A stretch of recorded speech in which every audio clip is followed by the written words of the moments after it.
As this mountain biker heads up the trail, the breakfast he ate this morning is being burned to power his bike ride. His breathing rate increases as his leg muscles demand more oxygen to burn more fuel. Let's zoom down to where this fuel is burned, our cells. Here, the blood vessel on the left delivers fuel and oxygen to a single muscle cell. In cellular respiration, energy in fuel is converted to ATP, shown here as starbursts. Most ATP is made in the cell's mitochondria. ATP powers the work of the cell, such as contraction. Let's take a closer look at how ATP is produced from a molecule of glucose, our fuel. Only the carbon skeleton is shown to keep things simple.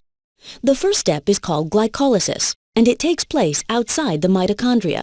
To begin the process, some energy has to be invested. Next, the molecule is split in half. Now, the molecule NAD+, an electron carrier, picks up electrons and hydrogen atoms from the carbon molecule, becoming NADH.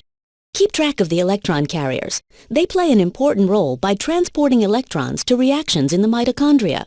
In the final steps of glycolysis, some ATP is produced, but not much. For every glucose molecule, only 2 net ATPs are produced outside the mitochondrion. However, glycolysis has produced pyruvic acid, which still has a lot of energy available. Let's follow this pyruvic acid molecule into a mitochondrion to see where most of the energy is extracted. As the molecule enters the mitochondrion, 1 carbon is removed, forming carbon dioxide as a byproduct. Electrons are stripped, forming NADH. Coenzyme A attaches to the 2-carbon fragment, forming acetyl-CoA.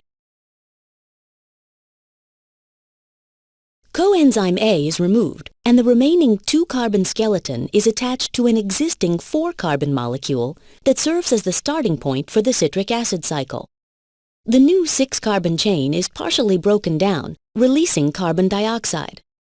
Several electrons are captured by electron carriers, and more carbon dioxide is released. The carbon dioxide that you exhale comes from the reactions of cellular respiration. 2 ATPs are produced by the citric acid cycle for each molecule of glucose. At this point, only a small number of ATPs have been produced. However, more energy is available in the electrons that are being transported by electron carriers.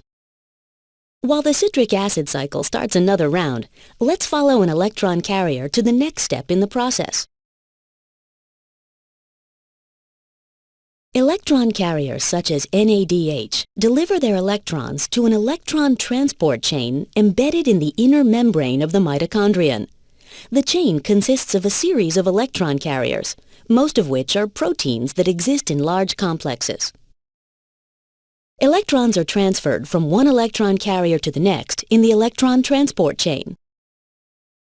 Let's take a closer look at the path electrons take through the chain. As electrons move along each step of the chain, they give up a bit of energy. The oxygen you breathe pulls electrons from the transport chain, and water is formed as a byproduct.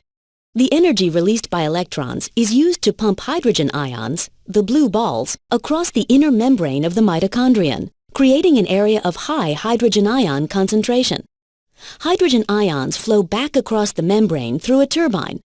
Much like water through a dam, the flow of hydrogen ions spins the turbine, which activates the production of ATP. These spinning turbines in your cells produce most of the ATP that is generated from the food you eat. The process you've just observed, cellular respiration, generates 10 million ATPs per second in just one cell. That ATP can power a biker up the trail, or it can power your brain cells as you learn challenging biology topics.